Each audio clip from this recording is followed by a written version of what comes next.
সকালবেলা ওই ভদ্রলোকের পরিচয় ছিল মন্ত্রী সাহেব, এমপি সাহেব, চেয়ারম্যান সাহেব, মেম্বার সাহেব, মুফতি সাহেব, মুহাদ্দিস সাহেব। দেহ থেকে যখন প্রাণটা বের হয়ে যায়, আমার আপনার নাম মুফতি সাহেব নয়, মুহাদ্দিস সাহেব নয়, চেয়ারম্যান সাহেব, মেম্বার সাহেব নয়, আমার আপনার নাম তখন হইয়া যায় লাশ। কথা বলেন, আমার আপনার নাম কি হয়ে যায়? স্বামীর কবরে স্বামী, স্ত্রীর কবরে স্ত্রী।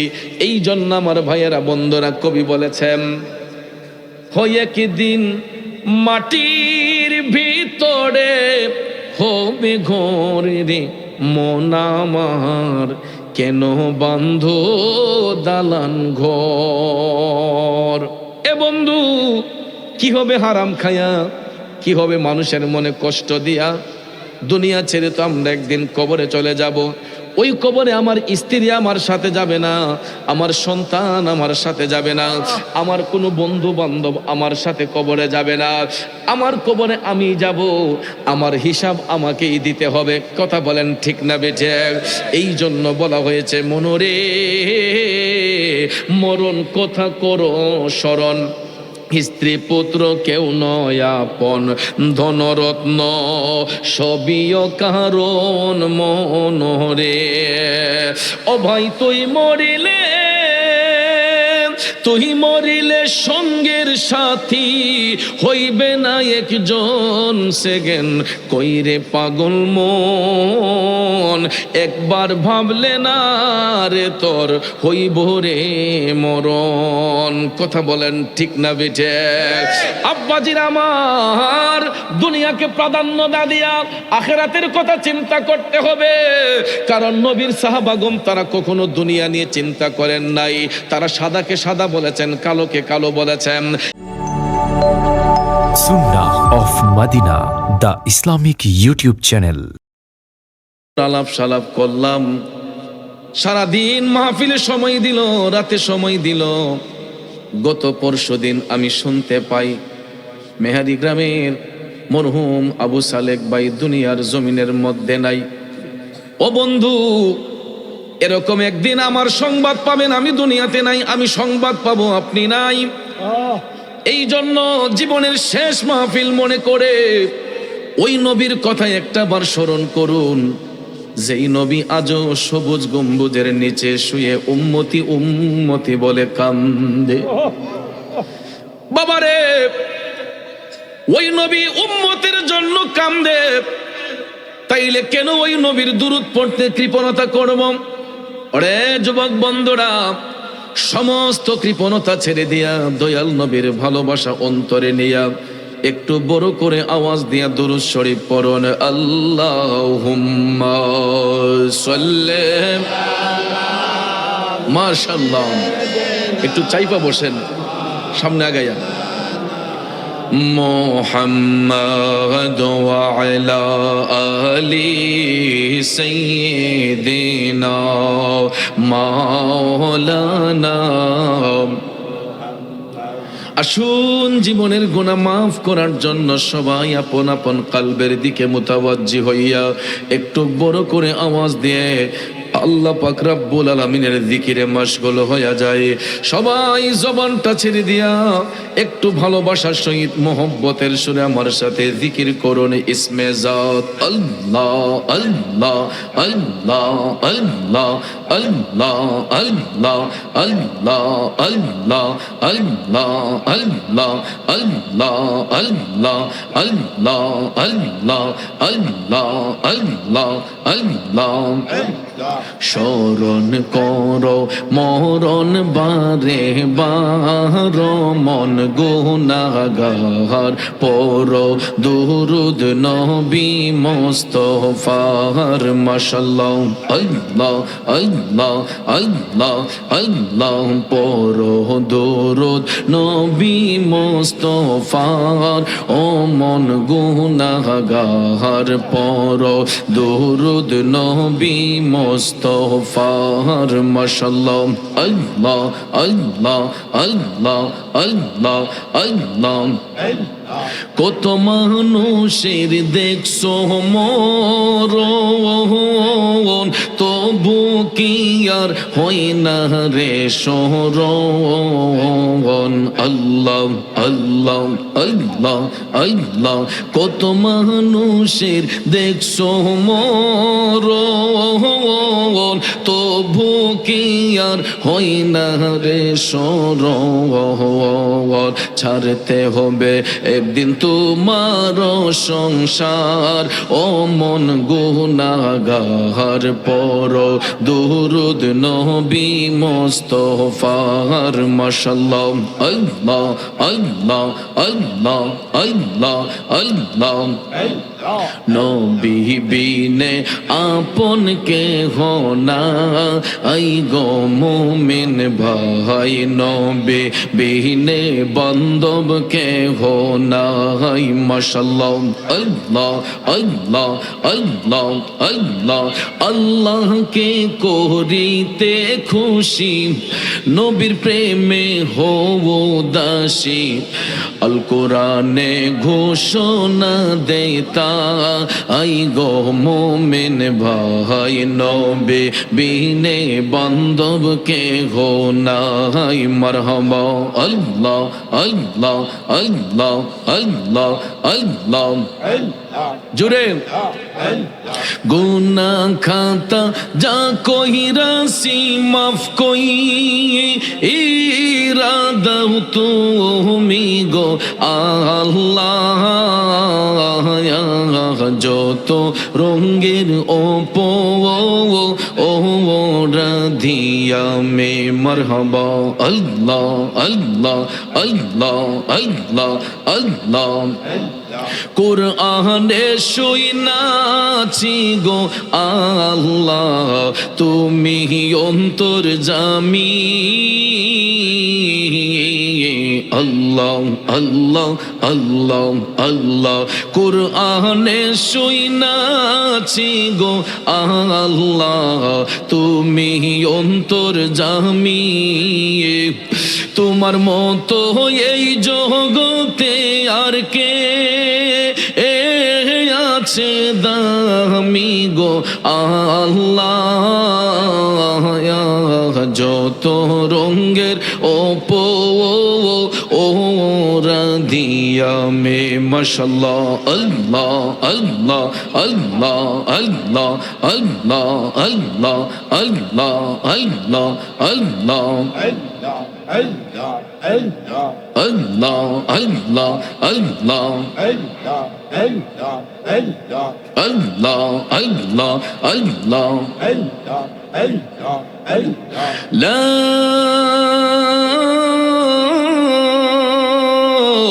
ইলাহা ইল্লাল্লাহু মুহাম্মাদুর রাসূলুল্লাহ সাল্লাল্লাহু আলাইহি ওয়াসাল্লাম।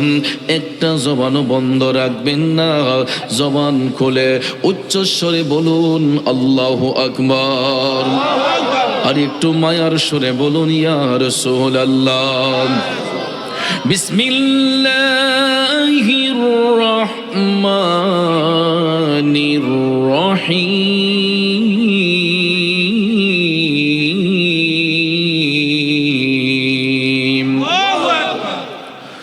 ومن يعص الله ورسوله ويتعد حدوده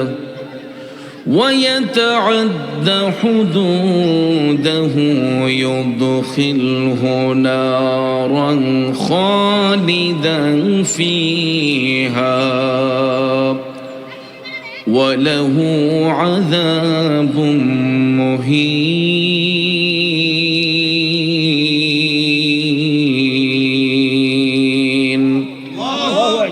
صدق الله العظيم وصدق رسوله النبي الحبيب الكريم، ونحن على ذلك من الشاهدين والشاكرين، والحمد لله رب العالمين. ربي صل وسلم وبارك عليهم.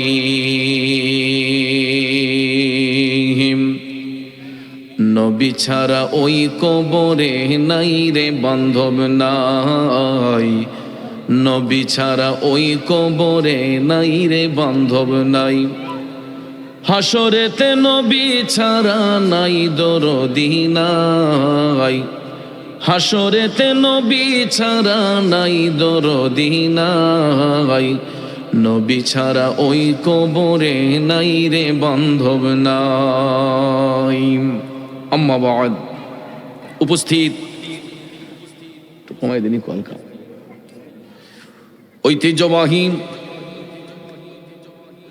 ব্রাহ্মণবাড়িয়া জেলার কসবা উপজেলাধীন যমুনা পূর্বপাড়া মরহুম হাজী আলী আকবর সাহিব ও ওনার সন্তান মরহুম বাদল মিয়া সাহিবের স্মরণে পরিবারের পক্ষ হতে প্রতি বছরে নিয়ে আয়োজিত আজকের এই 11তম বার্ষিক সুন্নি মহাসম্মেলন 2024 ইংরেজি সনের সম্মানিত সভাপতি বিশিষ্ট সমাজসেবক শিক্ষানুরাগী জনাব মোহাম্মদ দেওয়ান মিয়া সাহিব, আজকের সহসভাপতি মেহারি ইউনিয়ন পরিষদের 1 নং ওয়ার্ডের সাবেক মেম্বার, এই বাড়ির কৃতি সন্তান, আমার অত্যন্ত শ্রদ্ধাভাজন বড় ভাই মোহাম্মদ হেলু মেম্বার সাহিব, আজকে যিনি শুভাগমন করে শানে বেলায়েতের উপর চমৎকার তত্ত্বভিত্তিক আলোচনা করেছেন, পুরকুল গাউসিয়া হাবিবিয়া দরবার শরীফের আউলাদে বলি পীর জাদা পীর আল্লামা ডক্টর সদরুদ্দিন আহমেদ পীর সাহিব মাদ্দাজিল্লাহুল আলিয়াম, আমার পরপর যিনি শুভাগমন করবেন, আজকের প্রধান আকর্ষণ ব্রাহ্মণবাড়িয়া জেলার চাঁপুর ফৈজিয়া দরবার শরীফের সাজ্জাদানসীন দাওয়াত ইমানি বাংলাদেশের মান্যবর চেয়ারম্যান, আমার অত্যন্ত প্রাণপ্রিয় বন্ধুবর সহযোদ্ধা আল্লামা পীর মুফতি গিয়াসউদ্দিন আত-তাহিরি সাহিব মাদ্দাজিল্লাহুল আলিয়াম, আলোচনা করেছেন হযরত মাওলানা মুফতি সফিউল্লাহ ভুইয়া সুন্নাল কাদরি সাহিব, মাহফিল পরিচালনার দায়িত্বে যিনি রয়েছেন, অত্যন্ত সুন্দর সাবলীল ভাষায় যিনি মাহফিল পরিচালনা করেন,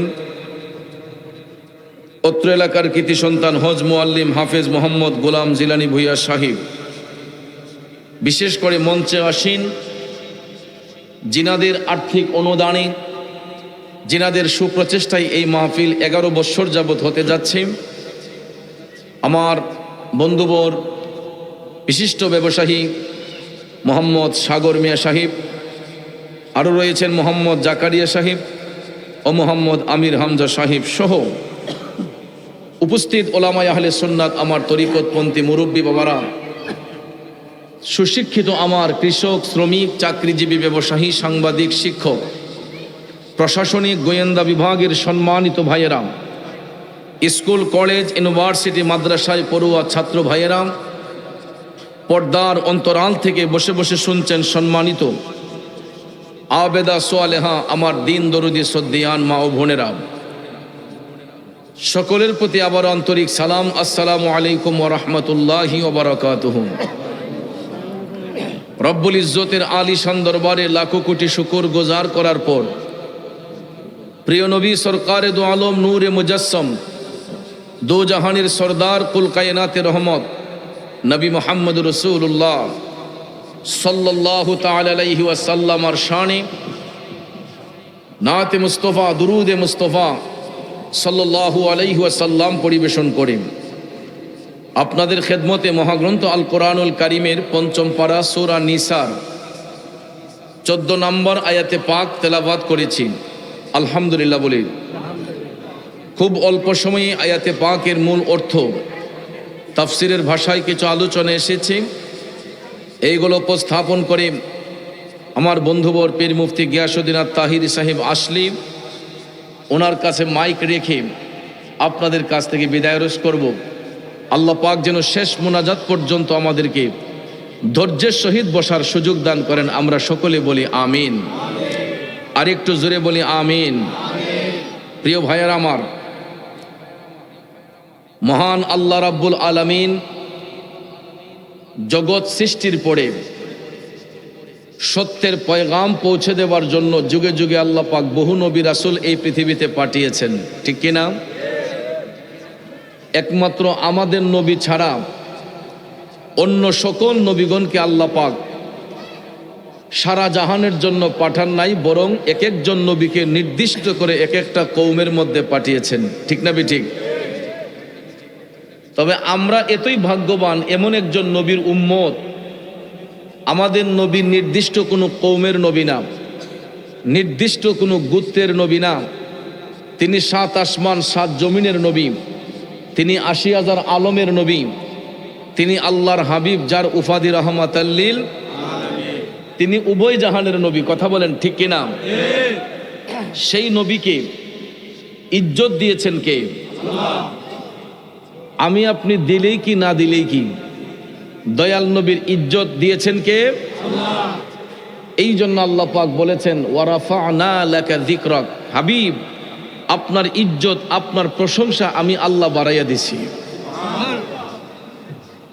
আমার ভাইয়ারা, বন্ধুরা, দুনিয়ার মানুষগুলা বাড়াইবার সাধ্য নাই, কমাইবার সাধ্য নাই। আল্লাহ কয়, ও বন্ধু, আপনার ইজ্জত, আপনার প্রশংসা বাড়াইয়া দিয়েছি আমি আল্লাহ। এই জন্য কবি সুন্দর করে লিখেছেন, রসুল আমি তোমায় না চিনিলে তোমার কে আসে যায়, দোনো জাহান নবীজের নূরে কদমে ঝোকায়, ঠিক কিনা বলেন? দোনো জাহান নবীজির নূরে কদমে ঝোকায়।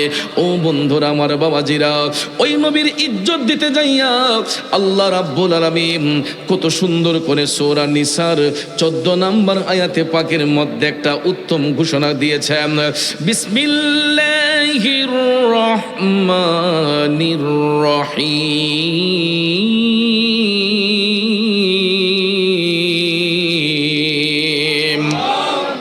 ওয়া মান ইয়াসিল্লাহা ওয়া রাসূলাহু ওয়া ইয়াতাআদ্দা حدوده يدخله نارا خالدا فيها। জোরে বলুন, ঘোষণাটা কার? আল্লাহ রাব্বুল আলামিন বলতেছেন, যে কেহ আল্লাহ এবং তার রাসূলকে অমান্য করে, আল্লাহ কই যে কেহ আল্লাহ এবং তার রাসূলকে অমান্য করে এবং তার নির্দিষ্ট সীমাসমূহ অতিক্রম করে, তিনি তাকে জাহান্নামের মধ্যে প্রবেশ করাবেন। কে করাবেন? আল্লাহ। জোরে বলেন, কে করাবেন? জাহান্নামে প্রবেশ করাবেন। আর সেখানকার মধ্যে সে অবস্থান করবে। ওয়ালাহু আযাবুম মুহিন, এবং তার জন্য লাঞ্ছনাদায়ক শাস্তি রয়েছে। অর্থাৎ যারা আল্লাহ এবং তার রাসূলের আদেশ অমান্য করবে, যারা আল্লাহ এবং তার রাসূলের আদেশ অমান্য করবে এবং আল্লাহ রাব্বুল আলামিন যেই আদেশ করেছেন তার সীমা লঙ্ঘন করবে, আল্লাহ কই আমি তাদেরকে জাহান্নামের মধ্যে পাঠাইয়া দেব। তাইলে বলুন, আমরা জান্নাত চাই না জাহান্নাম চাই? জোরে বলেন, জান্নাত চাই না জাহান্নাম চাই? ও নবীর প্রেমিকেরা, জান্নাত যদি পাইতে হয়, জান্নাত যদি চাইতে হয়, অবশ্যই অবশ্যই আল্লাহ এবং তার রাসূলের আদেশ মানা দরকার, আছে না নাই? কিন্তু কেমনে? আমরা মুখে বলি একটা, অন্তরে থাকে আর একটা, কথা কোন ঠিক কিনা? মুখ এবং অন্তর আমাদের ঠিক নয়, যেই কারণে আমরা অন্তরের মধ্যে শান্তি পাই না, আমরা অশান্তির দাবানলের মধ্যে পরে জ্বলে পড়ে মরতেছি। আল্লাহ রাব্বুল আলামিন বলতেছেন, যারা আল্লাহ এবং তার রাসূলের আদেশ অমান্য করবে এবং আমার আল্লাহ যেই সীমাসমূহ দিয়েছেন তা অতিক্রম করবে, আল্লাহ কই আমি তাদেরকে জাহান্নামে পাঠিয়ে দেব। আর সেখানে তারা অনেক বছর অতিক্রম করবে, অনন্তকাল সেখানে তারা অবস্থান করবে। আর আল্লাহ কই হয় আমি তাদের জন্য লাঞ্ছনাদায়ক শাস্তি নির্ধারণ করে রেখেছে। তাইলে বাজার ওই শাস্তি থেকে বাঁচতে হইলে, আল্লাহর আযাব থেকে বাঁচতে হইলে ইত্তাকুল্লাহ, আল্লাহকে ভয় করতে হবে, দয়াল নবীর ভালোবাসা অন্তরের মধ্যে গিতে ফেলতে হবে। কথা বলেন ঠিক না বেঠে? আজকাল দেখা যায় আমি আপনি মুখে বলি একটা, অন্তরের মধ্যে থাকে আর একটা। এই জন্য আমরা পারিবারিকভাবে শান্তি পাই না, সামাজিকভাবে শান্তি পাই না, রাষ্ট্রের মধ্যে চলতে গিয়ে আমরা শান্তি পাই না। কারণ আমাদের মুখ এবং অন্তর এক থাকে না। কারণ মুখে বলি এই করে দেব সেই করে দেব, কিন্তু অন্তরের মধ্যে থাকে শুধু দুষ্টামি, কুটুর বুদ্ধি। কথা বলেন ঠিক না বেঠে? যেই কারণে আমরা মুসলমান পৃথিবীর শ্রেষ্ঠ জাতি হওয়ার পরেও আজকে অনেকেই মুনাফিকিতে লিপ্ত হওয়ার কারণে অশান্তির দাবানলে আমরা জ্বলতেছে। আর এখান থেকে বাঁচতে হলে আল্লাহ রাসূলের আদেশকে মান্য করতে হবে।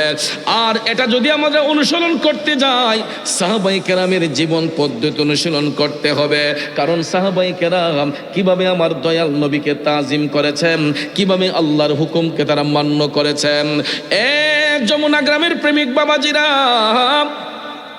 আল্লাহর হুকুম কিভাবে মান্য করেছেন সাহাবায়ে কেরাম, আমার নবীর আদেশ কিভাবে তারা মান্য করেছেন।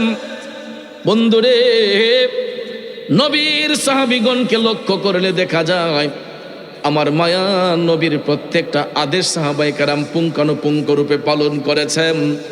এমনই একজন সাহাবী মিশকাত শরীফের একটা বর্ণনার মধ্যে পাইলাম, নবীর প্রিয় সাহাবীর নাম হচ্ছে হযরতে হানজালা রাদিয়াল্লাহু তাআলা আনহু। গভীর মনোযোগ। হযরতে হানজালা রাদিয়াল্লাহু তাআলা আনহু বিবাহের প্রথম রাত্রিতে আপন বিবির সঙ্গে বাসর করলেন। বাজান আমার, স্বামী স্ত্রী যখন বন্ধন হয় তাদের উপর কিন্তু গোসলটা ফরজ হইয়া যায়। ঠিক না বে ঠিক? গোসলটা কিন্তু ফরজ হইয়া যায়। ওই ফরজ গোসল যতক্ষণ আদায় না করবে তাদের দেহটা পবিত্র হবে না। হযরতে হানজালা রাদিয়াল্লাহু তাআলা আনহু বিবাহের প্রথম রাত্রিতে আপন বিবির সঙ্গে শয়ন করলেন।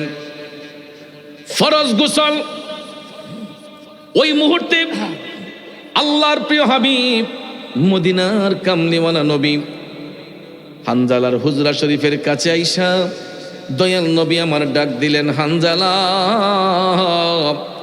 হযরতে হানজালা যখন নবীর ডাক শুনলেন তিনি গোসল করার প্রিপারেশন নিয়েছিলেন, কিন্তু যখন দয়াল নবী ডাক দিলেন আর তিনি গোসল করলেন না। লাব্বাইক ইয়া রাসূলুল্লাহ বলে আমার মদিনার কামলিওয়ালা নবীর কদম মুবারকে হাজির হয়ে গেলেন। ওরে নবীর প্রেমিকেরা, গভীর মনোযোগ। আপনারা বলেন ফরজ তরক করলে কেমন গুনাহ হয়? কথা কয় না, কবিরা গুনাহ হয়। কি গুনাহ হয়? ফরজ তরক করলে কবিরা গুনাহ হয়। হযরতে হানজালা ফরজ গোসল হয়েছে, আপন বিবির সঙ্গে মিলন করার পরে তেনার গোসলটা ফরজ। এমন সময় দয়াল নবী ডাক দিয়েছেন। আপনারা বলুন ওই মুহূর্তে নবীজির ডাকটা বড় নাকি হযরতে হানজালার গোসলটা বড়? নবীর ডাক বড় নাকি হানজালার গোসল বড়? এখন গোসলটা তো ফরজ, ফরজ তরক করলে তো কবিরা গুনাহ হয়। তাইলে এখন আপনারা বলতে হবে নবী বড় নাকি ফরজটা বড়? কেন নবী বড়? এ নবীর প্রেমিকেরা শোনেন, নবীর ডাকটা এই জন্য বড়। ফরজ বলেন, ওয়াজিব বলেন, সুন্নত বলেন, নফল বলেন, মুস্তাহাব বলেন, এই সব কিছু হইছে আমল, আর আমার নবী হইছে ঈমান। কথা বলেন ঠিক না বেঠি? নামাজ, রোজা, তাসবিহ, তাহলিল, ফরজ, ওয়াজিব, সুন্নত, নফল এসব কিছু হইছে আমল, আমার নবী হচ্ছে ঈমান। এখন আপনারা বলুন ঈমান বড় নাকি আমল বড়? বাজান রে, আমল যদি কম হয় আমলের কারণে আল্লাহ আপনাকে জাহান্নামে ঠেলে দিবে না, কিন্তু ঈমান যদি না থাকে সারা জীবনের আমলের কোনো মূল্য আসেনি। তরকারি রান্না করার পরে সব ধরনের মশলা দিয়া বাবুর্চি যদি লবণ তরকারিতে না দেয়, লবণ ছাড়া তরকারির কোনো মূল্য হয়? আরো জোরে কোন লবণ ছাড়া তরকারির কোনো মূল্য হয়? যত গুণী বাবুর্চি হোক, লবণ যদি না দেয়, বাবুর্চির গুণ বাড়বে না কমবে? বাড়বে না কমবে? মানছে গো আর কি বাবুর্চি পাইছেন না? লবণ ছাড়া তরকারির কোনো মূল্য নাই। সব ধরনের মশলা দিলেন। সাগর ভাই বিদেশ থেকে এলাচি লইছে, দারচিনি লইছে, এত সুন্দর সুন্দর দারচিনি এলাচি আনছে, তরকারিতে দেওয়া হয়েছে এত সুন্দর ফ্লেভার, কিন্তু লবণটা দিছে না। না দেওয়ার কারণে তরকারি স্বাদ বাড়বে না কমবে? আমরা ফরজ আদায় করলাম, সুন্নত আদায় করলাম, ওয়াজিব আদায় করলাম, নফল আদায় করলাম, মুস্তাহাব আদায় করলাম, সব কিছু করলাম, ঈমান যদি না থাকে আমাদের এই বন্দেগীর কোনো মূল্য আসেনি। বাজান আমার এই রকম ভাবে লবণ ছাড়া তরকারির যেমন কোনো স্বাদ হয় না, ঈমান ছাড়া আমলের কোনো মূল্য হয় না। কথা বলেন ঠিক কিনা? কারণ মদিনা ঈমানের বাড়ি, মদিনা ঈমানের বাড়ি। কত জনে কই আমারে কেমনে যাব সেই সোনার মদিনায়, শুনেছি সেথায় নাকি শুয়ে আছেন দু জাহানের নবী। মদিনা ঈমানের বাড়ি, মদিনা ঈমানের বাড়ি। ঠিক কিনা বলেন? গভীর মনোযোগ। হযরতে হানজালা তিনি ফরজ গোসল করেন নাই, এমন সময় মদিনার কামলিওয়ালা নবী জিহাদের ময়দানে যাওয়ার জন্য ডাক দিলেন। হযরতে হানজালা আমার নবীর ডাকে সাড়া দিয়া তিনি ফরজ গোসল বাদ দিয়া লাব্বাইক ইয়া রাসূলুল্লাহ বলে নবীর কদমে হাজির হয়ে গেলেন। এবার নবী ডাক দিলেন, হানজালা জিহাদের ময়দানে শরীক হইয়া যাও। তরবারিটা হাতের মধ্যে নিয়ে হযরতে হানজালা জিহাদের ময়দানে শরীক হয়ে গেলেন। যুদ্ধের ময়দান যখন উত্তপ্ত হয়ে গেল, শত্রুপক্ষরা চতুর্দিকে ঝাঁপাইয়া পড়তেছে, নবী পক্ষের সৈনিকরা তরবারি দিয়ে তার রোধ করতেছে। হঠাৎ করে দেখা যায় হযরতে হানজালা তরবারি ঘোরাইতে ঘোরাইতে হঠাৎ একটা তীর আইসা গো হযরতে হানজালার কলিজা বরাবর যখন ঢুইকা গেছে, ধারালো তীরটা ঢুকার সাথে সাথে কলিজাটা যখন ছিদ্র হইয়া গেছে, রক্ত মুবারক গোলা টপ টপ করে জমিনের মধ্যে পড়ছে। হযরতে হানজালা বিশ্বের যন্ত্রণায় ছটফট ছটফট করছে। ধারালো তীর যখন ঢুইকা গেল, হযরতে হানজালা বিশ্বের যন্ত্রণায় ছটফট ছটফট করতে লাগলেন। হঠাৎ করে দেখা যায় শরীর থেকে রক্ত ঝরার কারণে রক্ত শূন্য হয়ে গেছে। বাজান রে, শরীরের মধ্যে যদি রক্ত যদি শূন্য হয়ে যায়, মানুষ আর ভারসাম্য রক্ষা রাখতে পারে না, ভারসাম্য ঠিক রাখতে পারে না। হানজালার শরীর থেকে যখন একাধিক রক্তক্ষরণ হইল, রক্ত শূন্যতা হয়ে যাওয়ার কারণে আর ভারসাম্য রাখতে পারেন নাই, তিনি জমিনের মধ্যে পড়ে গেলেন।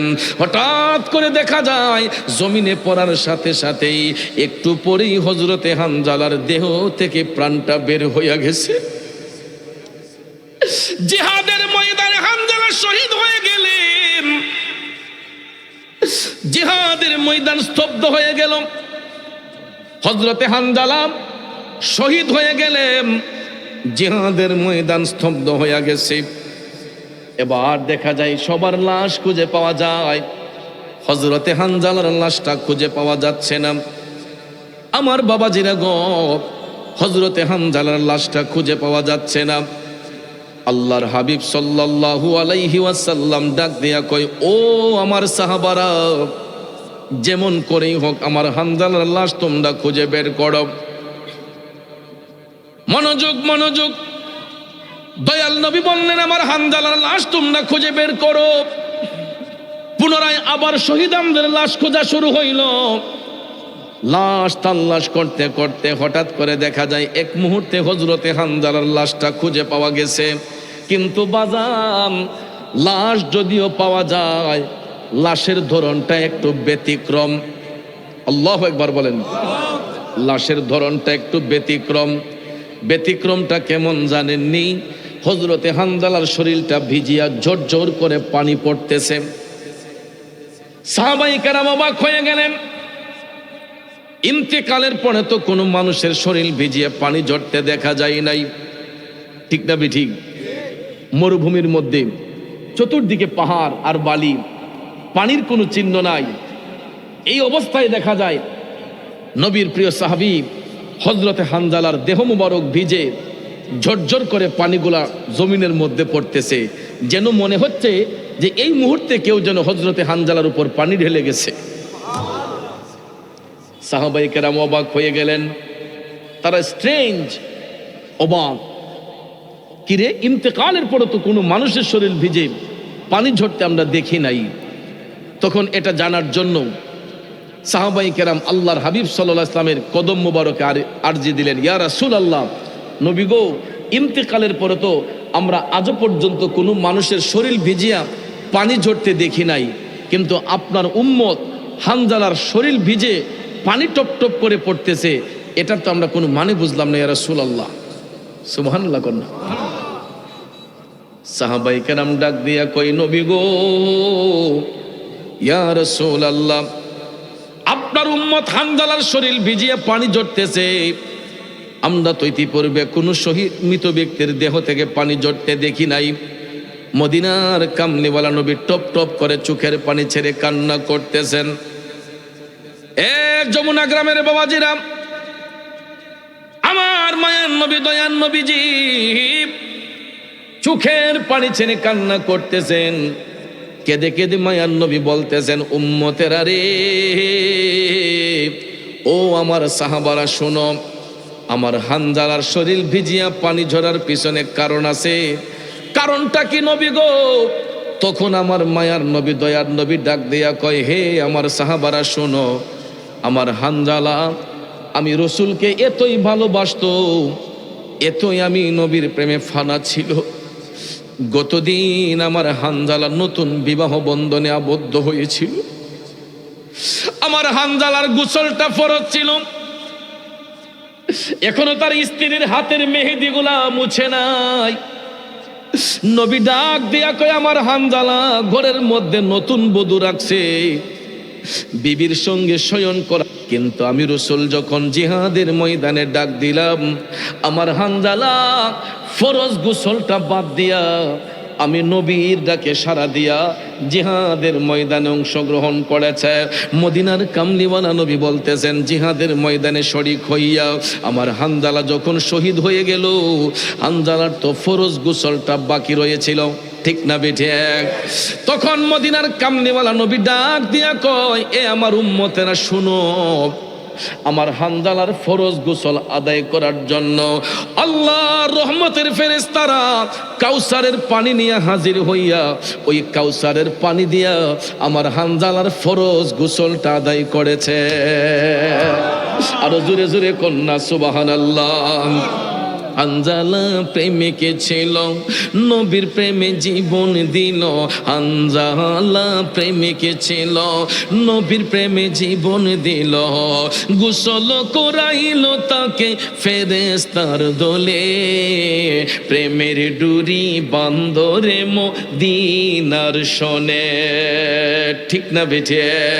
ও ভাই, নূর নবী বানাইলেন আল্লাহ প্রেমের কারণে, নূর নবী বানাইলেন আল্লাহ প্রেমের কারণে, প্রেমের ডুরি বান্দরে মদিনার শোনে। একটা জবান বন্ধ রাখবেন না, সবাই জবান খোলে উচ্চস্বরে বলুন ইয়া রাসূলুল্লাহ, আর একটু মায়ার সুরে বলুন না ইয়া হাবিবাল্লাহ। জগতের বন্ধুরা রে,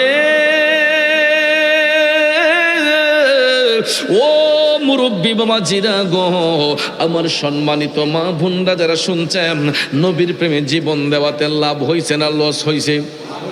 আরো জোরে কোন লাভ হয়েছে না লস হয়েছে? কেমন লাভ হইল? হযরতে হানজালা নবীর প্রেমে জীবন দেওয়ার কারণে একটা উপাধি পেয়েছেন। উপাধিটা হইল গাসিলুল মালাইকা, ফেরেশতাদের দেওয়া গোসল দেওয়া ব্যক্তি। তিনি হলেন একমাত্র সেই ব্যক্তি যিনার নাম হচ্ছে হযরতে হানজালা রাদিয়াল্লাহু তাআলা আনহু। জুরে কন্যা সুবহানাল্লাহ।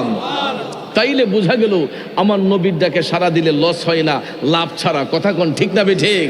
তাইলে বলুন আমরা নবীর জন্য জীবন দিতে চাই কি চাই না? রে নবীর প্রেমিকেরা, কেন নবীর প্রেমে জীবন দেব না? কারণ ওই নবী তো আমার আপনার শুধু দুনিয়ার সাথেই নয়, নবী আমার আপনার যেমন দুনিয়ার সাথী, কবরের সাথী, হাসরের সাথী, মিজানের সাথী, ফুলসিরাতের সাথী। কথা বলেন ঠিক না বেঠে? কারণ এ দুনিয়া ছেড়ে চলে যাব একদিন, মায়ারি বাঁধন ভুলে যাবে একদিন। কথা বলেন ঠিক না বেঠে? আসব না কোনো দিন এ ভুবনে কোনো দিন, আসব না আমি আর এ ভুবনে কোনো দিন। আমরা ভাইয়ার, আমার বন্ধুরা, আমার দুনিয়া ছেড়ে যখন চলে যাব, বলুন তো আর কোনো ব্যক্তি এই দুনিয়াতে ফিরে আসবে? এই যে দেখেন মরহুম হাজী আলী আকবর সাহেব আজকে দুনিয়ার মায়া ছেড়ে অন্ধকার কবরে, ওনার ছেলে মরহুম বাদল মিয়া দুনিয়া ছেড়ে আজকে অন্ধকার কবরে। তাদের আত্মার মাগফিরাতের জন্য মাহফিল হচ্ছে, তাদের আত্মার মাগফিরাতের জন্য উলামায়ে কেরাম তশরিফ এনেছেন, স্বজনরা কান্না করতেছে। কান্না করলে কি হবে বলুন তো? কেউ কি কারো সাথে কবরে গেছে? কথা বলেন, কেউ কারো সঙ্গে কবরে গেছে? বন্ধুরে, আখিরাতের প্রথম ঘাটিটাই হইল কবর। আখিরাতের প্রথম ঘাটিটাই হইল কবর, ঠিক কিনা বলেন? এই হাদিস শরীফে রাসূল বলেছেন, কবরের ঘাটিটা যেই ব্যক্তি সহজে পার হবে, ওই ব্যক্তি আর কোনো ঘাটে আটকা পড়ে থাকবে না।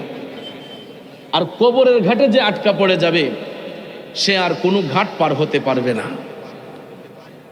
তাইলে আমি আপনি যা কিছু করি না কেন, আমরা আখিরাতের প্রথম ঘাট এই কবরের রাস্তা পার হওয়া দরকার আছে না নাই? কবরের ঘাটে যদি পার হতে হয়, রাহমাতাল লিল আলামিন নবীর প্রেম ভালোবাসা অন্তরে গীতে ফেলতে হবে।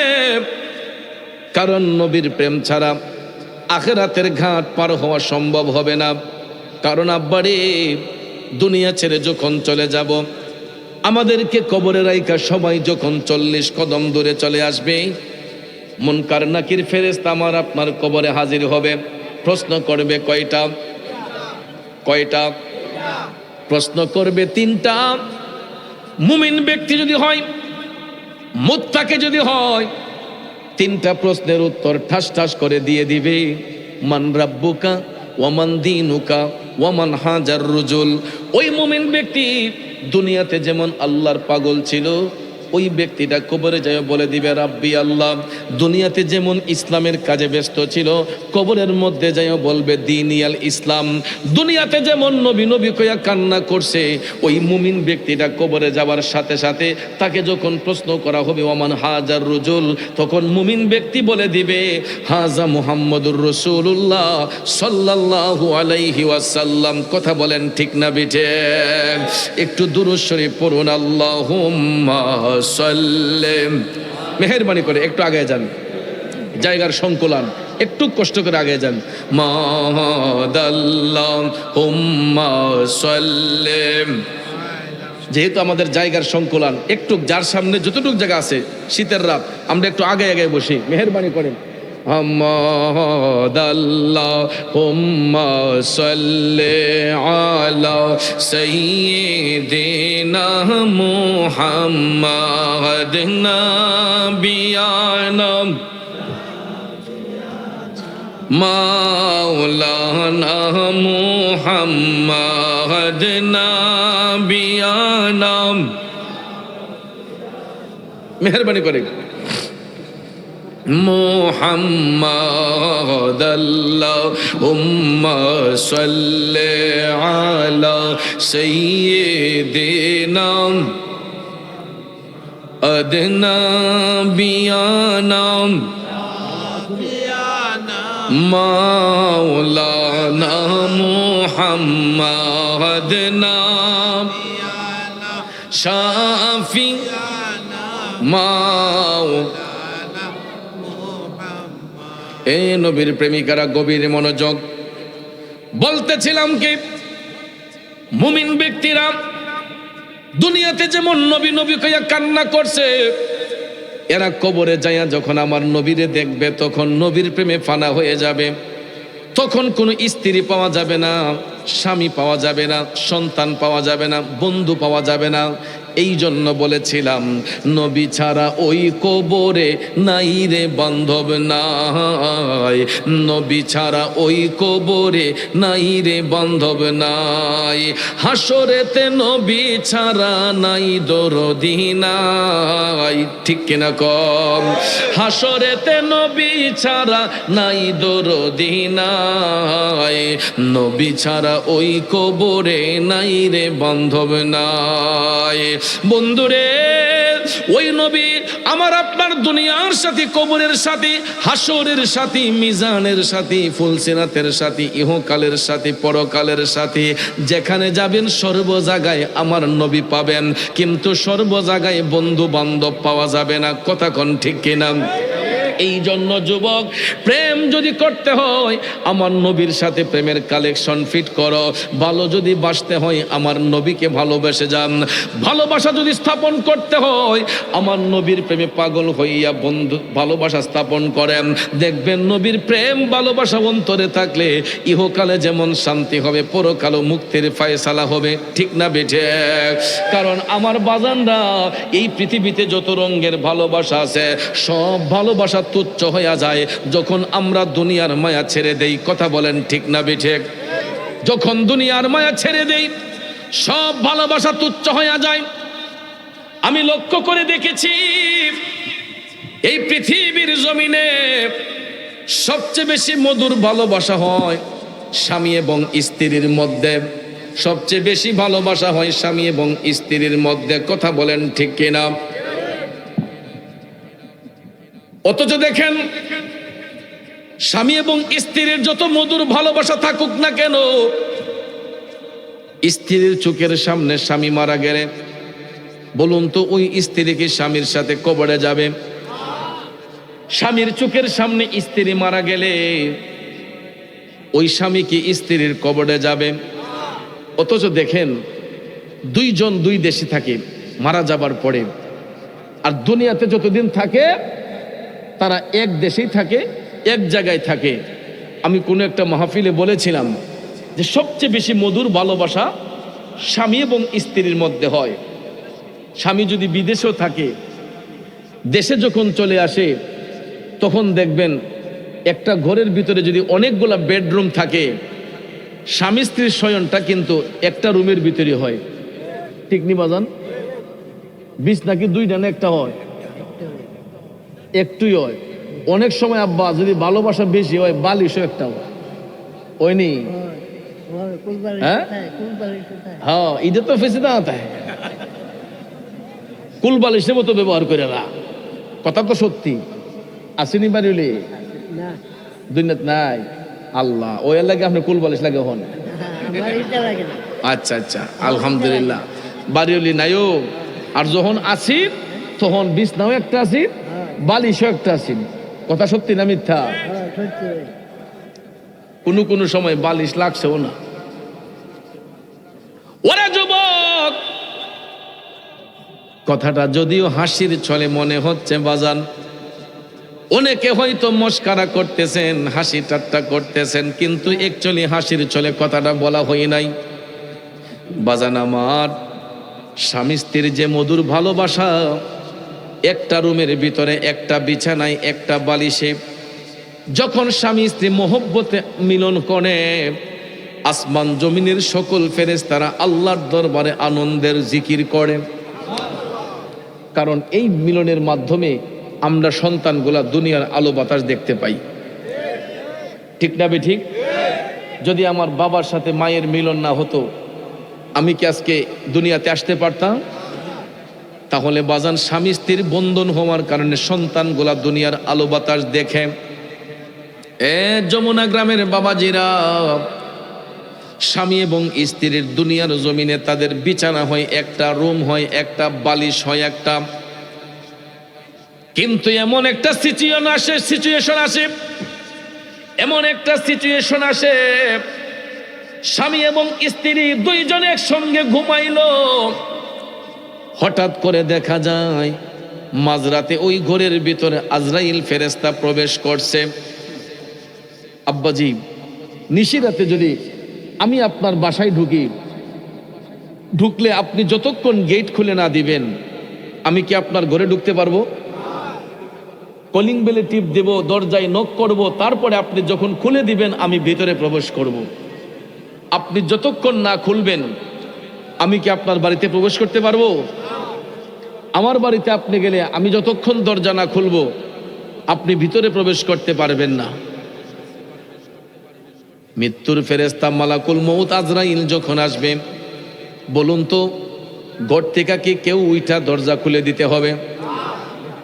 দরজা খোলার প্রয়োজন আছে, গেট খোলার প্রয়োজন আছে। এটা কোন দিকে আসে কোন দিকে যায়, কোন দিকে আসে কোন দিকে যায়? আরে যমুনা গ্রামের বাবাজিরা, দেখা যায় স্ত্রী স্বামীকে জড়াইয়া ধরে রাখছে, স্বামী স্ত্রীকে ধরে রাখছে। হঠাৎ করে দেখা যায় স্ত্রীর চোখের সামনে স্বামী নামক ব্যক্তিটা ডেড বডি হয়ে গেছে। মাঝরাতে স্ত্রীর চোখ থেকে ঘুম ভাঙলো, স্বামীরে ধাক্কা দেয়, এই নরনা কেন? একটা দুইটা তিনটা ধাক্কা দেওয়ার পরে স্বামী নামক ব্যক্তিটা যখন নড়াচড়া করে না, হঠাৎ করে স্ত্রী লাফ দিয়া বিছানা থেকে উঠা ঘরের বাতিটা জ্বালায়, রুমের বাতির সুইচটা অন কইরা যখন তাকায়া দেখে স্বামী নামক ব্যক্তিটা এমন ঘুমাইছে আর কেউ ডাইকাও সজাগ করতে পারবে না, তখন দেখবেন এমন জোরে একটা চিৎকার মারে, আল্লাহ আল্লাহ গো আল্লাহ কইয়া যখন ডাক মারে পাশের ঘরের ভদ্রলোক সবাই সজাগ হইয়া যায়। নিশিরাইতে যদি একটা বিকট শব্দ শুনেন দেখবেন অনেকেই ঘুম ভেঙে যায়। প্রতিবেশীরা চোর ডাকাত মনে করছে যে ডাকাতনি ঢুকলো, এটা মনে করে সবাই জাগছে। অমুকের মা তুমি কান্না করতেছো কেন, চিৎকার করতেছো কেন?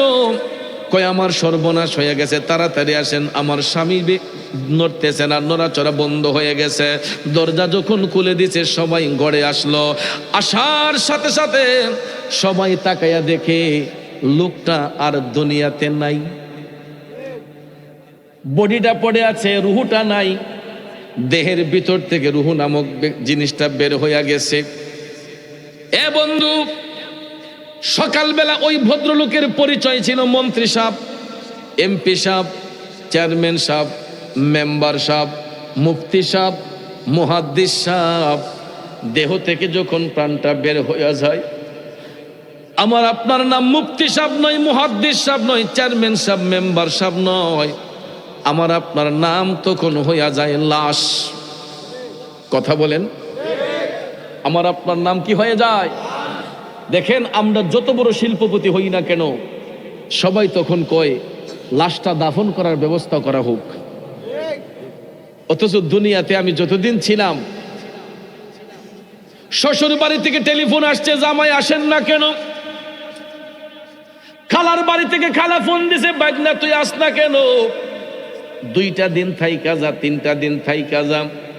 শ্বশুর বাড়ি গেলে জামাই আদর, ও জামাই আরো 2টা দিন থাইকা যান। কয়টা দিন বেড়াইয়া যান। মামার বাড়ি ভাগনা গেলে মামা ডাক দেয়া কয়, ভাগনা অনেক দিন পরে আসছ, আর কয়টা দিন থাইকা যা, বেড়াইয়া যা। এত আদর, এত যত্ন। কিন্তু বাজান, যখন আমরা ডেড বডি হয়ে পড়ে থাকি, তখন তো আমার ঘরের মানুষটা পর্যন্ত আমার আর রাখতে চায় না। ঘরের মানুষটা পর্যন্ত আর বলেন আর 2টা দিন রাইখা দেই, 3টা দিন রাইখা দেই। নিজের হাতে সংসারটা সাজাইলাম, নিজের হাতে বিল্ডিংটা বানাইলাম, নিজের হাতে বাড়িটারে সুন্দর করলাম, চতুর্দিকে বাউন্ডারি দিলাম। কিন্তু আমি নিথর দেহ নিয়ে যখন বাড়িতে ডেড বডি হয়ে পড়ে থাকবো, আমার স্ত্রী, আমার সন্তানগুলাও তখন আমাকে আর রাখতে চাইবে না। ছেলেটা ডাক দিয়ে কইবে, বাবারে তাড়াতাড়ি দাফন করার ব্যবস্থা করা হোক। তখন দেখবেন ওই দেহটাকে মাটিতে রাখার জন্য কবরস্থ করার জন্য কয়েকজন চলে যায় যমুনা বাজারে কাফনের কাপড় কিনতে, আরো কয়েকজন চলে যায় যমুনার কবরস্থানে তার জন্য কবর খুঁড়তে। ঠিক না বেঠিক? তখন আর একটা প্রিপারেশন নেওয়া হয়, একদল যায় কবরস্থানে, আরেক দল যায় কাফনের কাপড় কিনতে। ভাইয়ের আমার, বন্ধুরা আমার, কাফনের কাপড়টা কিনতে যখন যমুনার বাজারে যাওয়া হয়, তখন দেখবেন ওই কাফনের কাপড়ের সাথে আর একটা সাদা রঙের শাড়িও কিনা হয়। ঠিক কিনা কোন?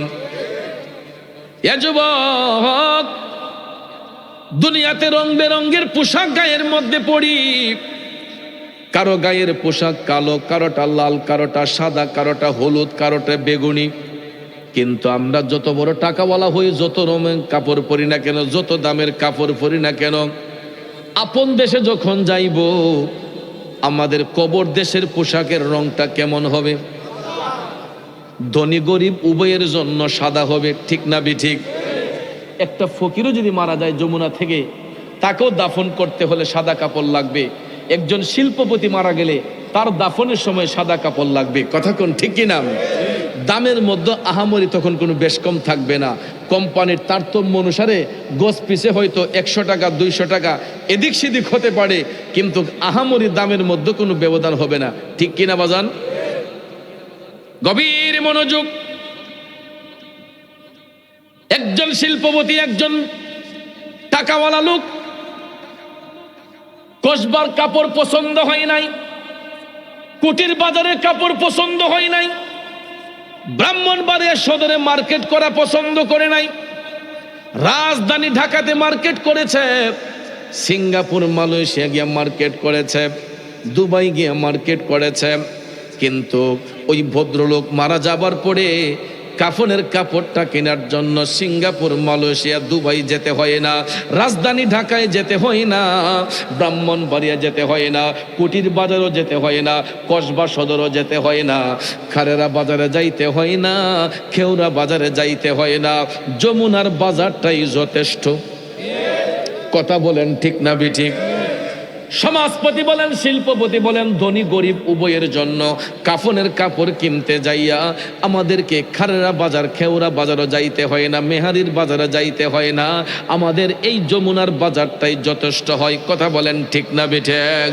এরে নবীর প্রেমিকেরা, ওই কাফনের কাপড় সেলাইবিহীন কাপড়, অথচ দেখেন দুনিয়ার মধ্যে কাপড় যে পরি আমরা, কত রং বেরঙের সেলাই, লম্বা সেলাই, সাইডে সেলাই, এরপরও সেলাইটা যদি মজবুত না হয়, টেইলার ভাইকে অনেক সময় বকাঝোকা করি, ও এমদা টাইট হয়েছে না, এমদা ঢিল হয়ে গেছে গা, এমদা বেহা হয়ে গেছে গা, এমদা সুজ হয়ে গেছে গা, এরকম বলি না?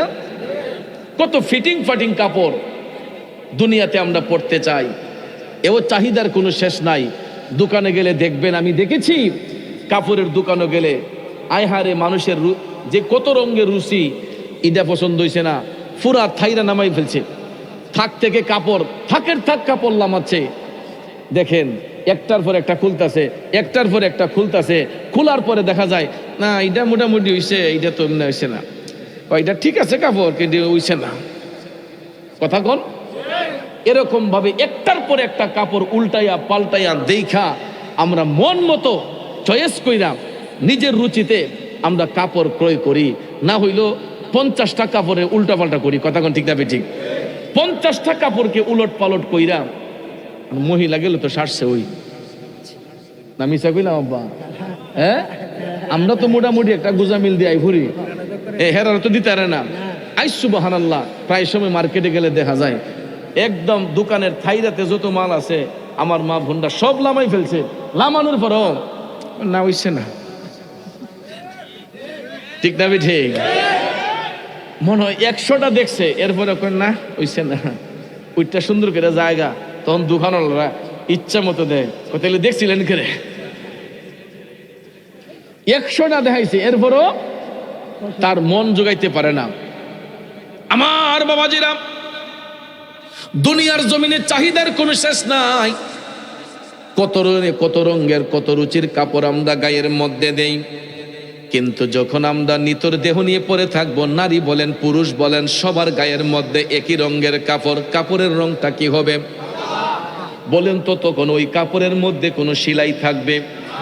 আব্বারে, সমাজপতি, শিল্পপতি, ধনী গরিব যারা আছে, কারো কাপড়ের মধ্যে কোনো সেলাই থাকবে না।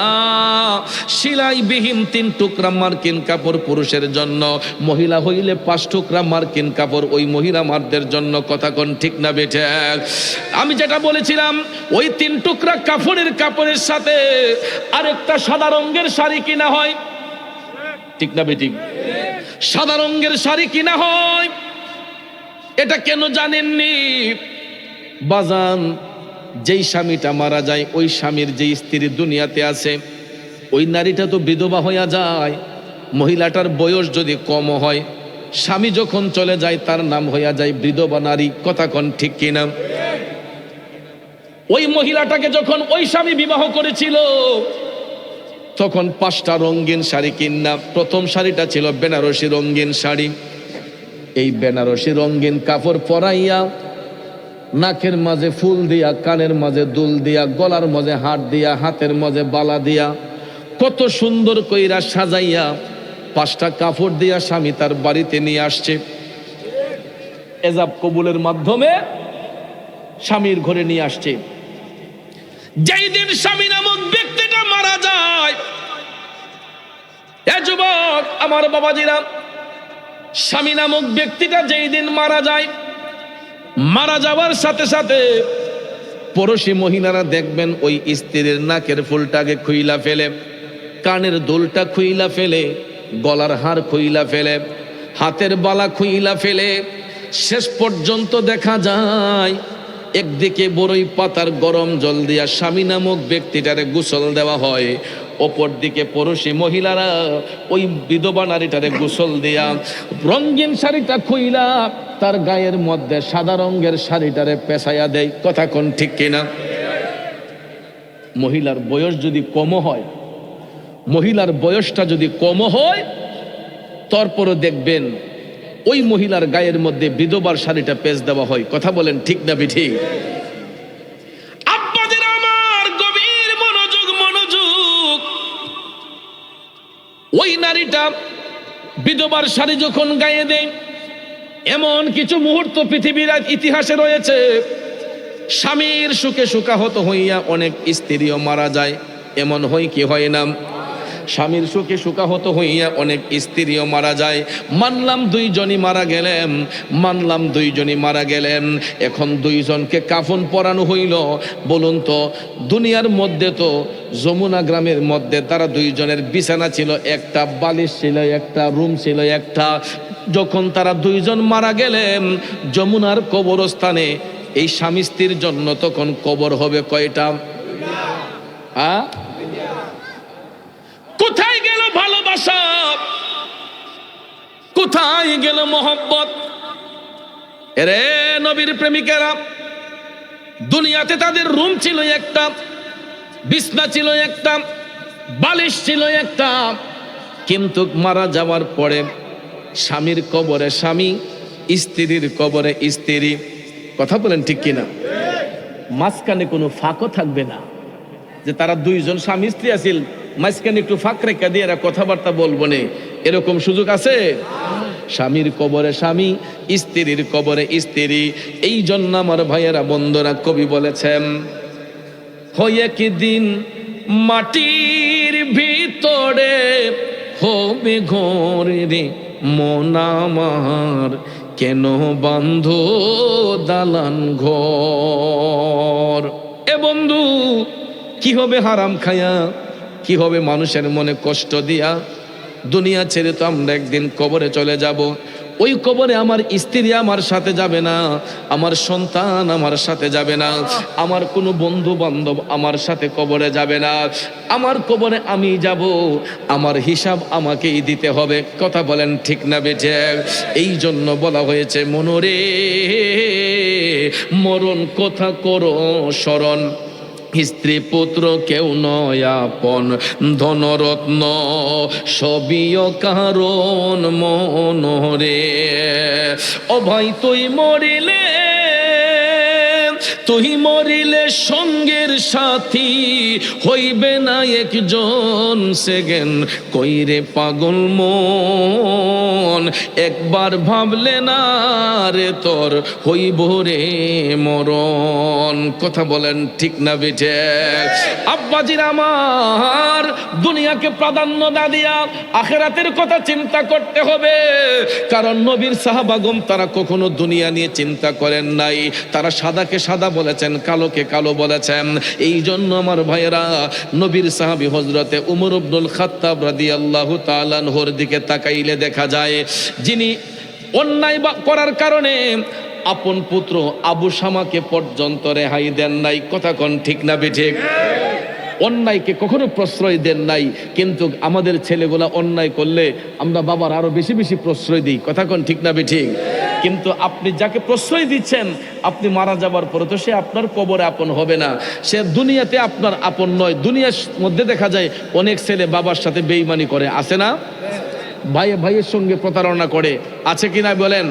তাহলে ভাইয়ার আমার, এই দুনিয়াটা আমার আপনার আসল নয়। আমাদের আসল হলো কবরের জিন্দেগি। আর এটাই সাহাবায়ে কেরাম ফলো করেছেন। দুনিয়ার জিন্দেগিকে তারা প্রায়োরিটি দেন নাই, তারা আখিরাতের জিন্দেগিকে প্রায়োরিটি দিয়েছেন। কথা বলেন ঠিক না বেঠিক? কিন্তু দেখবেন আমাদের সমাজে কিছু কিছু ব্যক্তি মুখে বলে একটা, অন্তরে থাকে আরেকটা। কিন্তু ন্যায়ের দিকে হযরতে উমর রাদিয়াল্লাহু তাআলা আনহু কেমন ভূমিকা পালন করেছিলেন, আসুন একটা বাস্তব কথা, বর্তমান সময়ে যুগ উপযোগী একটা কথা আপনাদেরকে শোনায়া যায়। কষ্ট হবে আপনাদের? আমাদের দেশে রাষ্ট্রপ্রধান আছে, আমাদের দেশে মন্ত্রী মিনিস্টার আছে, এমপি আছে, আছে না? মদিনার কামলিওয়ালা নবীর পরে রাষ্ট্রনায়ক ছিলেন হযরতে আবু বকর সিদ্দিক। তারই পরে খেলাফতের ভার আসলো হযরত উমর রাদিয়াল্লাহু তাআলা আনহুর কাছে। ঠিক কিনা বেটি? উমর রাদিয়াল্লাহু তাআলা আনহুর কাছে যখন খেলাফতের ভার আসলো, দেখেন হযরত উমর আখিরাতকে কেমন প্রাধান্য দিয়েছেন, দুনিয়ার মধ্যে তিনি কেমন সেবা দিয়েছেন। হযরত উমর দিনের বেলা কাজ করতেন, অফিসিয়াল কাজ। দিনের বেলা অফিসিয়াল কাজ করতেন, আর রাতের বেলা তিনি মদিনার অলিতে গলিতে হাঁটতেন। কারো ঘরে কোনো দুঃখ কষ্ট আছে কিনা, কারো ঘরের মধ্যে কোনো কষ্ট যন্ত্রণা আছে কিনা, এটা বোঝার জন্য তিনি রাতের বেলা মদিনার অলিতে গলিতে হাঁটতেন। আল্লাহু আকবার বলেন। কষ্ট হইতেছে আপনাদের? একটু কষ্ট করে চাইপা বসেন। আমার মনে হয় যার সামনে যতটুকু জায়গা আছে একটু আগে বসেন, পিছনে ভাইদের বসতে কষ্ট হইতেছে। একটু মেহেরবানি করে, আমরা মুসলমান, একে অপরের ভাই। যার সামনে এই ইঞ্চি পরিমাণ জায়গা আছে, আপনারা একটু মেহেরবানি করে একটু পূরণ করে বসেন। বাহিরে অনেক ভাইরা হাঁটতেছে, তারা বসার অভাবে তারা বসতে পারতেছে না। আমরা সবাই কি মিলে মিশে বসতে চাই না? তাইলে একটু দুরূদ শরীফের আমল করি আর সবাই সামনে চাইপে চাইপে বসি। আল্লাহুম্মা সাল্লি আলা সাইয়্যিদিনা আদনা বিয়ানা মাওলানা মুহাম্মদ নাবিয়ানা শাফিয়ানা মাওলানা মুহাম্মদ আল্লাহুম্মা সাল্লি আলা সাইয়্যিদিনা মুহাম্মদ নাবিয়ানা মাওলানা মুহাম্মদ নাবিয়ানা লানা মুহাম্মদ আল্লাহ তুমি দয়া করো নসিব করো মদিনা দয়াল নবী না দেখাইয়া কবর দেশে নিও না আল্লাহুম্মা সাল্লিম মুহাম্মদ নাবিয়ানা শাফিয়ানা আওলানা মুহাম্মদ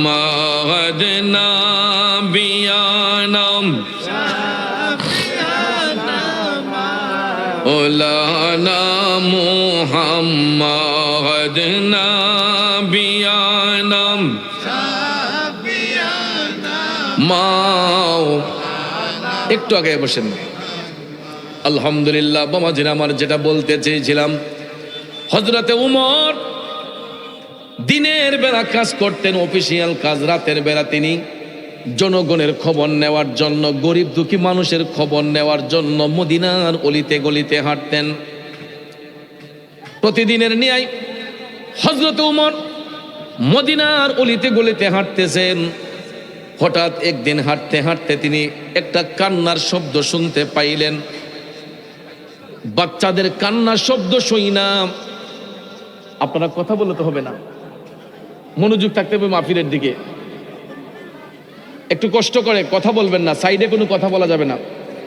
আমি আশেপাশে অনেক কথা শুনতেছি, প্যান্ডেলের বাহিরে সাইড টক আসলে কথা বলতে সমস্যা হয়। আপনারা মেহেরবানি করে বাহিরে কোনো কথা বলবেন না, একদম নীরব থাকেন। কথা বলবো আমি, আপনারা শুনবেন, মাঝে মাঝে সুবহানাল্লাহ আলহামদুলিল্লাহ বলবেন, ঠিক আছে? সবার মনোযোগ থাকবে মাহফিলের দিকে। ইনশাআল্লাহ আমাদের নির্দিষ্ট টাইমের মধ্যে তাহির সাহেব আমাদের মধ্যে চলে আসবেন। আলহামদুলিল্লাহ বলেন। গভীর মনোযোগ। হযরত ওমর বাচ্চাদের কান্নার শব্দ শুনতে পাইলেন। বাচ্চাদের কান্নার শব্দ শুনতে পাইয়া তিনি হাইটা হাইটা সামনে গেলেন। হঠাৎ করে দেখতেছেন একটা ঘরের দরজা একটু ফাঁকা দেখা যায়, মিটমিট করে আলো জ্বলতেছে। ওমর মিটমিট আলো দেইখা ঘরের কাছে যাইয়া দেখতেছেন তিনটা বাচ্চা ঘরের ভিতর হাউমাউ করে কান্না করতেছে খাবারের জন্য। কিসের জন্য? আরো জোরে কোন? কারণ ক্ষুধা তৃষ্ণা এটা বড় মারাত্মক। তৃষ্ণা যার লাগে, ক্ষুধা যার লাগে, দেখবেন ওই মানুষগুলা পেটের ক্ষুধা একদম কাতর হইয়া পড়ে, ঠিক না বেঠিক? বাবাহারা সন্তানগুলা মায়ের আঁচলে বড় হচ্ছে, মায়ের আঁচলে থাইকা বড় হচ্ছে। ওই মা দিনের বেলা কাঠ কোড়াইতেন, দিনের বেলা কাঠ কোড়াইয়া কাঠ বিক্রি করে সন্ধ্যাবেলা ছেলেদের কাইনা খাবার দিতেন, বাচ্চাদের মুখে খাবার দিতেন। সব দিন তো শরীরের কন্ডিশন এক থাকে না, মাঝে মাঝে শরীর খারাপ হয় না, ব্যথা হয়, বেদনা হয়, অনেক সময় দেখা যায় শারীরিক বিভিন্ন প্রবলেম থাকতেই পারে। ওই মা হঠাৎ একদিন অসুস্থ হয়ে গেলেন। অসুস্থ হওয়ার কারণে কাঠ কোড়াতে পারেন নাই, বাচ্চাদেরকে খাওয়াবেন কি? বাচ্চাগুলা যখন সন্ধ্যা হইল খাবার পায় না, তখন এরা খাবারের তৃষ্ণায় কাতর হইয়া বাচ্চাগুলা খাবারের জন্য মারে ডাক দিয়া বলতেছে, মা আমাদেরকে খাবারের ব্যবস্থা করে দাও, আর ক্ষুধার জ্বালা সহ্য করতে পারছি না গো মা, আমাদেরকে খাবারের ব্যবস্থা করে দাও। ভাইয়ার আমার, বন্ধুরা আমার, বাচ্চাগুলো যখন খাবারের জন্য কান্না করে, বলেন তো কোন বাবাটা সহ্য করবে, কোন মাটা সহ্য করবে? সন্তান যদি মা বাবার সামনে খাবারের জন্য আর্তনাদ দেয়, বলেন কোন মা বাবা সন্তানের আর্তনাদ সহ্য করবে? একদম গরিব হইলেও দেখবেন ভিক্ষা কইরা হইল বাচ্চাদের কাইনা খাবার দেয়। কথা কোন ঠিক না বেঠিক? একটা ছোট্ট পাখি যদি বাসাতে থাকে, দেখবেন পাখির বাচ্চাটা যখন খাবারের জন্য চিৎকার করে, ওই পাখিটা পর্যন্ত দেখবেন মুখ দিয়ে আইদা তার বাচ্চার মুখে খাবার তুলে দেয়। বন্ধু, বাচ্চাগুলা অসহায়, বাবা দুনিয়াতে নাই, মারা চলে থাইকা বড় হয়, খাবারের জন্য যখন কান্না করতেছে, ওই মা বাচ্চাদেরকে সান্ত্বনা দিচ্ছে, তোরা কান্দিস না, কিছুক্ষণের মধ্যেই খাবার হয়ে যাবে। বাচ্চাদেরকে সান্ত্বনা দিয়া ওই মা চুলার মধ্যে একটা গরম পানির ডেকসি বসাইয়া পানি ভর্তি ডেগের মধ্যে কাটে দিয়া শুধু নাড়তেছেন, বাচ্চাদেরকে বুঝাইতেছে খাবার হইতেছে। আসলে কি ডেগের ভিতর কোনো খাবার আছে? মার কথা হলো যে কাডি নাড়তে নাড়তে বাচ্চারা মনে করবে খাবার হইতেছে, এরা ঘুমাইয়া যাবে। যখন ঘুমাইয়া যাবে তখন তো এক ঘুমে সকাল হয়ে যাবে, আমি কাজ কইরাই না আবার কাঠ কুড়াইয়া বাচ্চাদেরকে খাওয়াইব, ঠিক না ঠিক? এরকম সিদ্ধান্ত হলো মায়ের। কিন্তু ভাইয়ের আমার, সত্যি সত্যি দেখা যায় বাচ্চাগুলা খাবারের জন্য কান্না করতে করতে হঠাৎ তাদের চোখের মধ্যে ঘুম চলে আসছে। বাচ্চাগুলা যখন ঘুমের মধ্যে চলে গেছে, ওই মহিলা ইচ্ছে মতো হযরতে উমর রাদিয়াল্লাহু তাআলা আনহুকে বকাবকি করতেছে। কেমন বকাবকি? কয়, উমরের মতো রাষ্ট্রনায়ক আমরা মদিনাতে চাই না। এমন রাষ্ট্রনায়ক হইয়া যদি আমার ঘরে খাবারের অভাব হয়, আমার বাচ্চাগুলা অনাহারে মরে, তার মতো রাষ্ট্রনায়ক আমরা মদিনাতে চাই না। আল্লাহু আকবার। হযরতে উমর এটা শুনতেছেন, কারণ ওই মহিলার ঘরের দেয়ালে তিনি পিঠ হেলান দিয়ে ঠেস দিয়ে দাঁড়াইয়া দেখতেছেন উমরের উপর কোনো অভিযোগ আছে কিনা। তখন দেখা যায় ওই মহিলা ঘরের ভিতর থেকে ইচ্ছে মতো হযরত উমরের বকাবকি করতেছে যে উমরের মতো রাষ্ট্রনায়ক মদিনাতে আমরা চাই না, তার অপসারণ হোক, কারণ তার মতো রাষ্ট্রনায়ক থাইকা আমার বাচ্চাগুলো অনাহারে মরতেছে। আর এই অভিযোগ শুই না হযরতে উমর টপ টপ করে চোখের পানি ছাইরা কান্না করতেছেন। আরো জোরে কন্না আল্লাহু আকবার। হযরত উমর টপ টপ করে চোখের পানি ছেড়ে কান্না করতেছে, আহারে আমার জন্য আজকে বাচ্চাগুলো এত কষ্ট করতেছে, আমার জন্যই ঘরের মধ্যে আজকে খাবারের অভাব। হযরত উমর চিন্তা করলেন, আমি যদি এখন আমার পরিচয়টা ওই মহিলার কাছে বলি, ওই মহিলা রাগান্বিত হবে, না হয় ভয় পাবে। এই জন্য তিনি পরিচয়টা গোপন করে ফেললেন। মুখের মধ্যে একটা কাপড় বাইধা হযরত উমর দরজার মধ্যে যাইয়া কড়া নাড়তেছেন, মা ও মা, তুমি একটু অনুমতি দিলে আমি তোমার ঘরে ঢুকতে চাই। কি করতে চাই? ঘরে ঢুকতে চাই। মহিলা মনে করছে চোর ডাকাত। কই, বাবা আমার ঘরের মধ্যে কিছু নাই, আমার বাচ্চাগুলো অনাহারে মরতেছে, আমার ঘরের মধ্যে কোনো খাবার নাই, মেহেরবানি করে আপনি আমার ঘর থেকে চলে যান, আমি অসহায় মানুষ। হযরত উমর কয়, আমা আমি কোনো চোর ডাকাত নই, তোমার ভয়ের কোনো কারণ নয়। মাগো, আমি তোমার বাচ্চাদের কান্নার শব্দ শুই না, আমার একটু দরদ হয়েছে, মায়া হয়েছে। মা তুমি একটু অনুমতি দিলে আমি তোমার ঘরের ভিতরে একটু ঢুকতে চাই। জোরে কন্না আল্লাহু আকবার। এখন চিন্তা করে দেখেন, হযরতে উমর তিনি ইচ্ছে করলে অনুমতি ছাড়াই ঘরে ঢুকতে পারতেন, ঠিক না বেঠিক?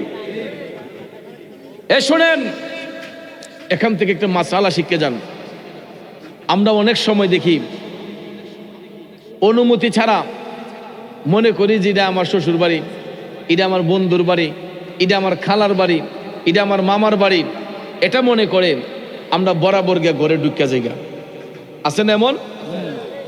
আল্লাহর হাবিব সাল্লাল্লাহু আলাইহি ওয়াসাল্লাম বলেছেন, আপনি ঘরের মালিক, আপনি ঘরের কর্তা, আপনিও যখন বাড়িতে ঢুকবেন, ঢুকার আগে সালাম বিনিময় করতে হবে।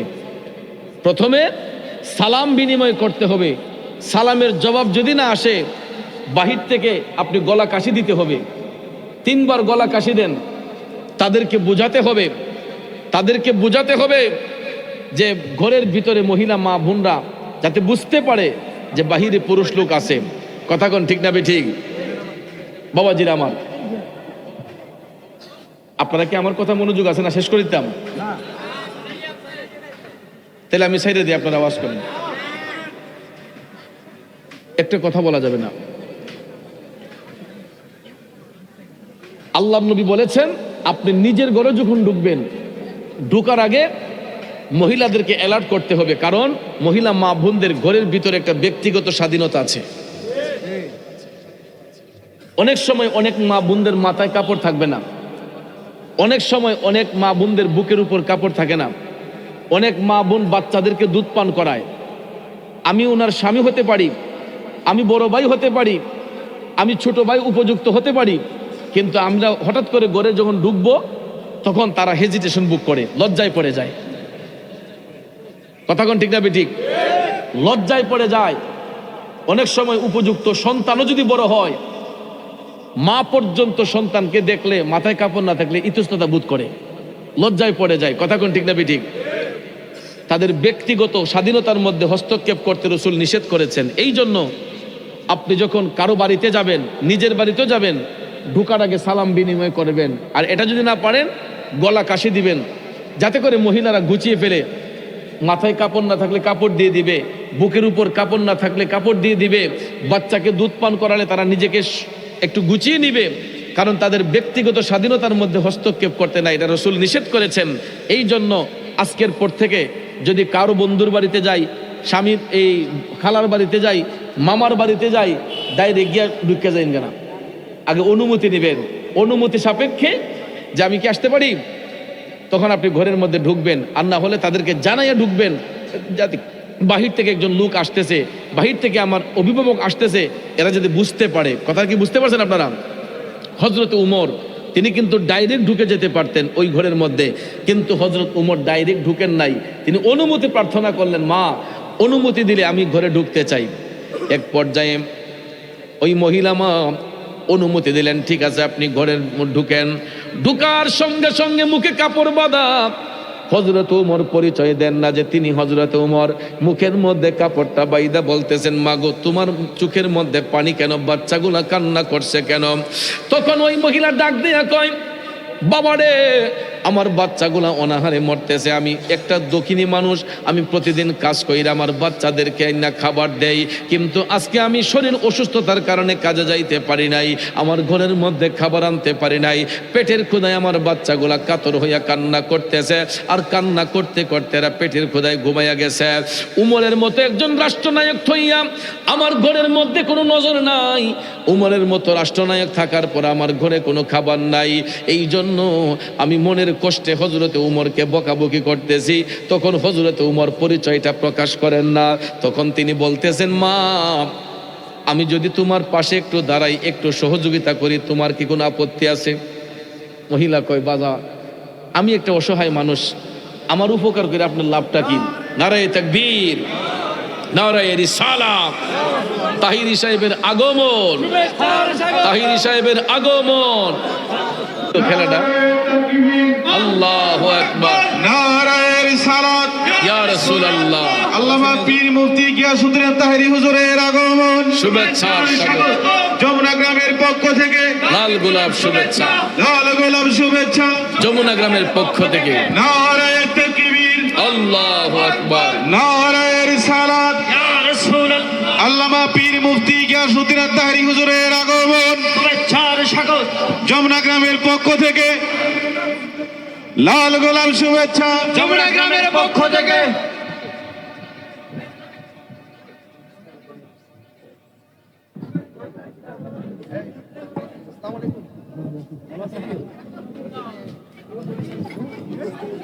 হ্যাঁ সবাই বসেন, মারহাবা। জি আমরা সকলে মারহাবা বলি, আরো জোরে বলি মারহাবা। বাবাজি আসলে এই মেম্বার সাহেব মনের আবেগে আমরা দুই দুস্থকে একসাথে, গত বছরে তিনি বলেছেন যে আপনারা দুই দুস্তরে একসাথে করব। আসলে দেখেন সময় ব্যস্ততার কারণে আমরা ইচ্ছে থাকা সত্ত্বেও অনেক সময় একসঙ্গে এড হইয়া মাহফিল করতে পারি না, কারণ ব্যস্ততায় এক একজনকে এক এক দিকে নিয়ে যায়। কথা কোন ঠিক রে? এক এক দিকে এক একজনকে নিয়ে যায়। তো আজকে আমারও নসিব ভালো, আমার বন্ধুবর আল্লামা পীর মুফতি গিয়াসউদ্দিন তাহিরি সাহেব, আমরা দুই দোস্ত একই মঞ্চে আলহামদুলিল্লাহ অনেকটি মাহফিলে আমরা একসাথে হই। বাংলাদেশের বিভিন্ন আনাচে কানাচে সুন্নতের খেদমতে আমরা একসাথে হই। এই বছর আমাদের দরবার শরীফের মাহফিলে তিনি ওনার নির্দিষ্ট টাইমের ভিতরে গিয়ে উপস্থিত হয়ে আমাদের এলাকার মানুষের অন্তরে উনি নবী প্রেমের সুধা দিয়ে এসেছেন। আশিকের রাসূলরা অনেক আত্মতৃপ্তি পেয়েছে। তাহিরি সাহেব যাওয়ার কারণে প্রত্যেকটা এলাকায় একটা আনন্দের জোয়ার বয়ে যায়। কথা কোন ঠিক না ঠিক? সকাল নয়, দুপুর নয়, সন্ধ্যা নয়, রাত নয়, যখনই যেখানে আল্লামা তাহিরি সাহেব উপস্থিত হন সেখানে আশিকের রাসূলদের একটা গণজোয়ার শুরু হয়। কথা কোন ঠিক কি না? তো যাক, আমিও শরীরের কন্ডিশন আজকে ভালো না, প্রথমেই বলি নাই, আপনারা মনে কষ্ট হবে। আজকে 2 দিন যাবৎ ঠান্ডায় এবং খুব অসুস্থতায় ভোগ করছি। অনেকে ফেসবুকে দিলায় ঠাস করিয়া যে শরীর ভালো না, অসুস্থ। আমরার প্রতিদিন কুটে এরপরে ডরাইয়া ফেসবুকে দিই না যে শরীর অসুস্থ, কারণ দিলেই সারা দেশ খবর হয়ে যায়। এরপরে অনেকে কান্নাকাটি শুরু করে দেয়। তো যাক আলহামদুলিল্লাহ, এরপরও বলি যে না সুস্থই আছি। তো বাবাজিরা, আমার বন্ধুরা, আমার এখন তো ফেসবুকও কেডা কিতা ফাঁক করছে, এইটাও দিলা কয় তোর হাইতে ভাত খাইছে ইডেও পেলে ফেসবুকে দেওয়ান লাগে, এমন একটা অবস্থা হয়েছে যা এটা কইয়া শেষ করে যেত না। যাক তো যাক, আমি যেটা বলছিলাম, আমি আলোচনা ক্লোজিং করে ফেলছি। যেই কথাটা বলেছিলাম হযরত উমর রাদিয়াল্লাহু তাআলা আনহুর কথা, তো হযরত উমর নিজের পরিচয়টা গোপন রেখে ওই মহিলাকে বলতেছেন আমি একটু আপনার পাশে দাঁড়াই। তখন একবার দুইবার তিনবার বলার পরে মহিলা অনুমতি দিলেন। দেওয়ার পরে হযরত উমর বাইতুল মালে যাইয়া খাদ্য গোদাম থেকে একটা আটার বস্তা মাথায় বহন করে ওই মহিলার ঘরে নিয়ে আসলেন। আইনা বলতেছেন মা আপনি অনুমতি দিলে আমি একটু রান্নার ঘরে ঢুকবো। তখন অনুমতি সাপেক্ষে রান্নার ঘরে ঢুইকা তখনও তিনি পরিচয় গোপন রেখেছেন। ডেক্সির মধ্যে আটা ঢাইলা তিনি নিজে গোলাই করে রুটি বানাইয়া ওই বাচ্চাদেরকে ঘুম থেকে জাগাইয়া তাদের মুখে খাবার দিয়েছেন। ওই মহিলার পেট ভরেতে ওনাকে খাবার দিলেন। দেওয়ার পরে হযরত উমর বলতেছেন মা তুমি উমরকে মাফ করে দাও, এখন তো তোমার ঘরে খাবার আছে। মহিলা কই উমরের লাগে আপনি তো দরদ করে। তখন হযরত উমর পরিচয় গোপন রেখে বলতেছেন মা একজন রাষ্ট্রনায়ক রাষ্ট্র পরিচালনা করতে গিয়া ত্রুটি বিচ্যুতি থাকতেই পারে, এই জন্য মা তোমার মনে কোনো কষ্ট রেখো না, আমি উমরের পক্ষ থেকে তোমার কাছে ক্ষমা চাই। তখন মহিলা কয় আমি এক শর্তে মাফ করবো, যদি আপনার মতো লোক যদি মদিনার রাষ্ট্রনায়ক হয়। এই কথা বলার পরে হযরত উমর মুখের কাপড়টা খুইলা বললেন মা একটু তাকাও তো। তখন মহিলা তাকায় দেখে তিনি হযরত উমর, জোরে কন না সুবহানাল্লাহ। তখন এই মহিলা কাঁপতে শুরু করছে। উমর বললেন মা তুমি কাঁপবা কেন, অন্যায় করেছি আমি, সাজা ভোগ করবো আমি, তুমি কাঁপতেছো কেন? তোমার কোনো ভয় নাই, আমার কারণে আজকে তোমার ঘরে অশান্তি, তোমার বাচ্চাগুলা খাবারের জন্য কষ্ট করেছে, আজকের পর থেকে মা আমি ওয়াদা করছি তোমার ঘরে আর কোনো খাবারের কষ্ট হবে না। এটাই হলো রাষ্ট্রনায়কদের নীতি, কথা কোন ঠিক না ঠিক? আল্লাহ যেন এরকমভাবে আমাদের পারিবারিক জীবন, আমাদের সামাজিক জীবন, রাষ্ট্রীয় জীবন এরকম নেতৃত্বের কারণে যেন, সঠিক নেতৃত্বের মাধ্যমে যেন আমাদের সমাজে যেন শান্তি বয়ে আসে, আমরা সেই জন্য আল্লাহর দরবারে দোয়া করি। আল্লাহ পাক আমাদের সকলের মনে নেক বাসনা পূর্ণ করুক। সবাই বলি আমিন।